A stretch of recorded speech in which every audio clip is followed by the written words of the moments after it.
Ladies and gentlemen, the American Jury and Bulldog Nation, welcome to the Bulldog Show, always sponsored by Deters Law and Parks Yoga. And our top story is Alec Baldwin. Alec Baldwin has been charged with involuntary manslaughter in New Mexico relative to the shooting death of a director with respect to the firing of his gun on the movie set of Rust. This has been a long time, I suppose, in the works. We've been wondering what was going to happen or whether he will be charged or not. I am not a fan of Alec Baldwin, and nothing causes me more, how should I say, a little bit of delight that he gets himself in a little bit of a pickle in light of the way he is and the way he treats Trump, the way he treats everybody.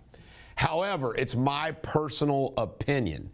They are relying, apparently, according to the prosecutor, they're relying upon an FBI to say that the trigger, the trigger was actually pulled. And that's the only way that gun could have fired is if he actually pulled the trigger. It's my personal opinion that the whole purpose, now just think about this, the whole purpose of the gun controller, it's so goofy. Did you see the picture of this woman? Did you see who this woman is? Her dad's apparently a famous gun, I forget what they call, but they handle the guns on sets. She's the one, by the way, she's also been charged, who gives this gun to Alec Baldwin. And I'm sorry, I agree with Alan Dershowitz. He'll be found not guilty of this. I know a lot of you aren't going to like to hear that, but the reality of it is it's truly an accident. Now, involuntary manslaughter takes that into effect, like, okay, you didn't mean to do it and all that.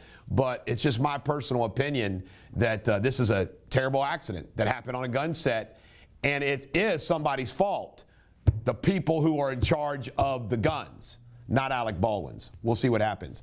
Very weird to me that the United States Supreme Court says that they do not know and cannot confirm who the actual leaker is.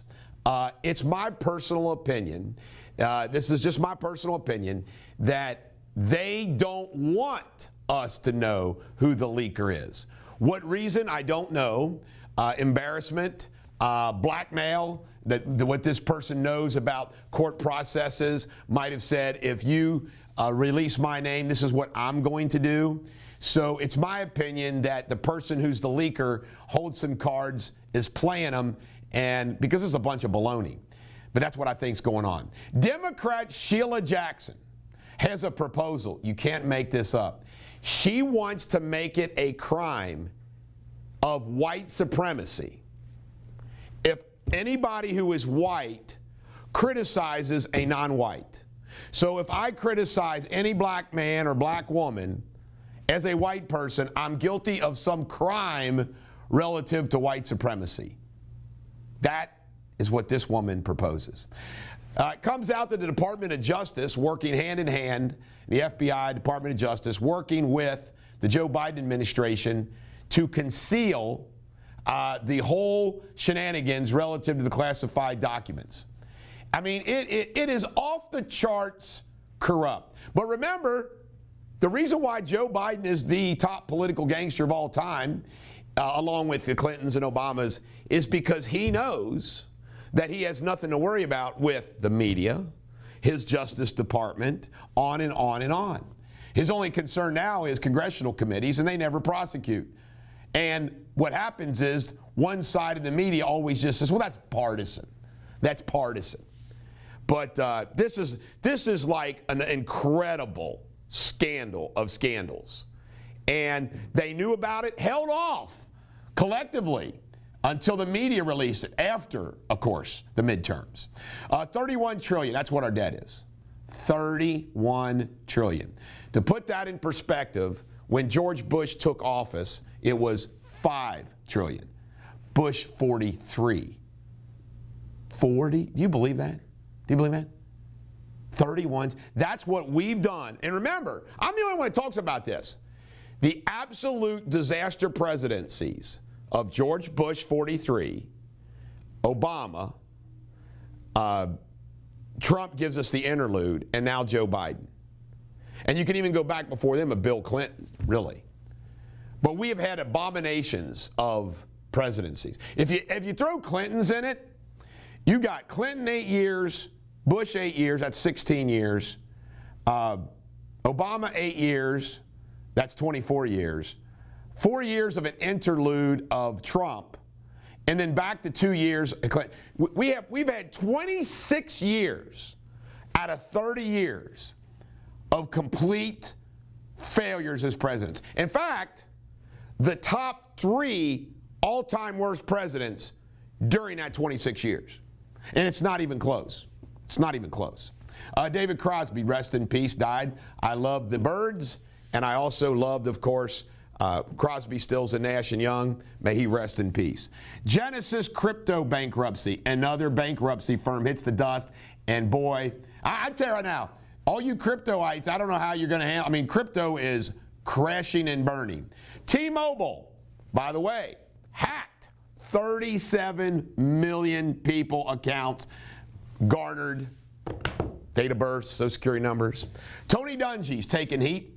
He is going to the March for Life, January 22nd in Washington, D.C. He's an ESPN analyst, a Christian man. And by golly, the ESPN woke folks aren't going to. You know what? I wouldn't be surprised if he loses his job over it. Christopher Wray, he's over there at Davos explaining the cooperation between private sector and whatnot. And you know what? He's the poster boy. He's a Bushy. He's a poster boy of the politician that he looks himself in the mirror every night and he thinks he looks handsome, and he's like, these politicians crack me up. These bureaucrats, the ones that run, I mean, they're all the same. They think that they're God's gift to the world. This guy thinks he's so suave and so smart, and he's just a disgrace. The FBI's been destroyed under Comey and Wray. Destroyed. Nikki Haley was interviewed by Fox News. I think it was not Neil Cavuto. My brain's switching off on this right now. But she was interviewed yesterday, and it's clear as day that she's going to run for president against Donald Trump. And my guess is her thinking is that even though she'll lose, she's putting her name out there to kind of establish herself for the next go-around, or maybe for his VP. Who knows? McCarthy says no more proxy voting, which means you got to be there to vote. This is the Bulldog. Every dog has their day. Have a great day.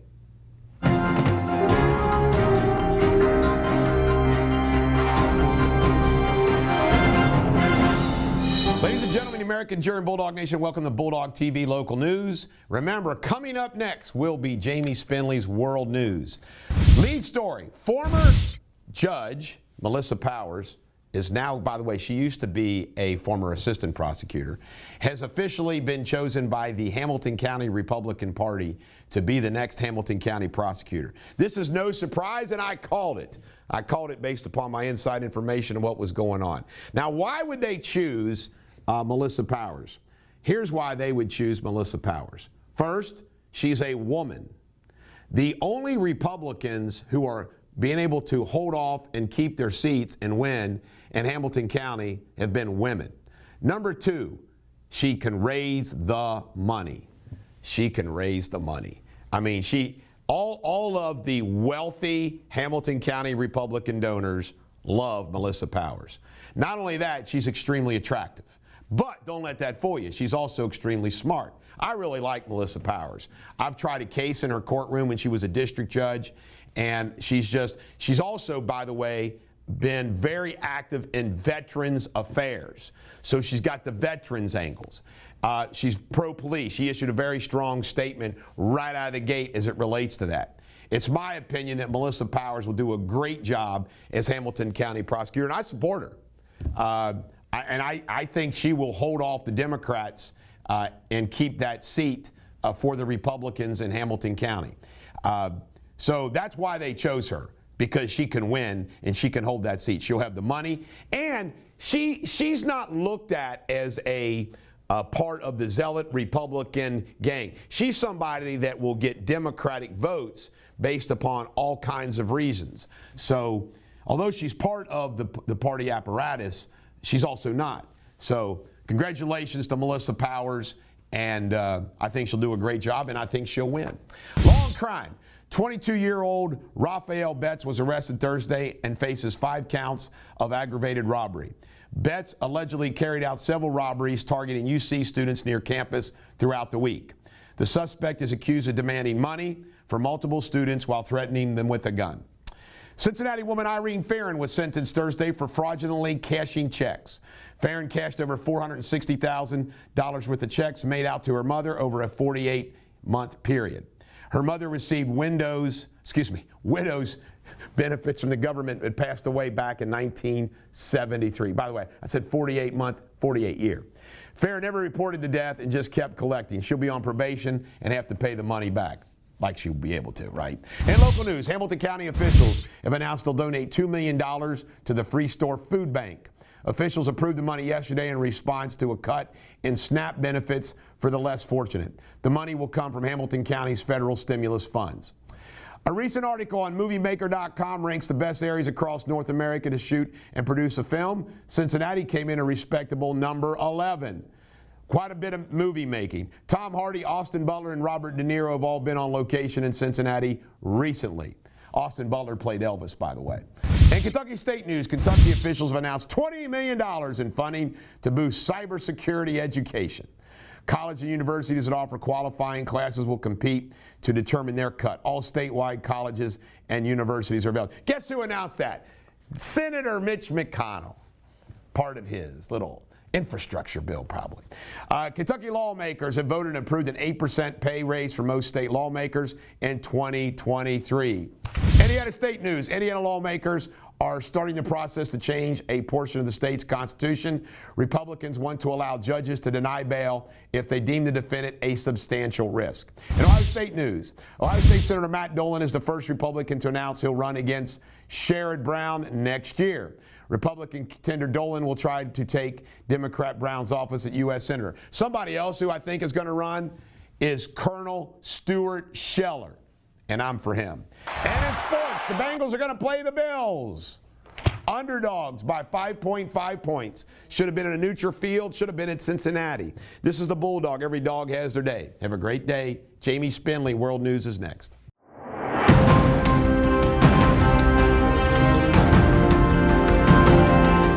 Happy Friday, folks. Today's headlines. Hundreds of people are about to be evacuated after a fire broke out in a shanty town in South Korea's capital, Seoul. 60 homes are reported to have been destroyed in this morning's blaze. It is unknown what caused the fires. Hollywood actor Alec Baldwin will be charged with involuntary manslaughter with the shooting of Elena Hutchins in 2021. Thousands of protesters in Peru, many from the country's heavily native south, descended on Lima, the capital, setting buildings ablaze. Supporters of former President Pedro Castillo calling for his successor's resignation. Sports. Manchester City came back from 2-0 down to beat Tottenham Hotspur 4-2 in a cracking game of football. Britain's Andy Murray through to the next round in the Australian tennis match. The match lasted almost 6 hours early into the morning. I hope everybody has a brilliant weekend until Monday. Cheerio. I know what I'll be doing this weekend. Sat at home in front of the telly watching a lot of English football. Sabrina, you have any plans for this weekend? Getting my hair done. Getting your hair done. Typical woman. Take care, guys. Bye.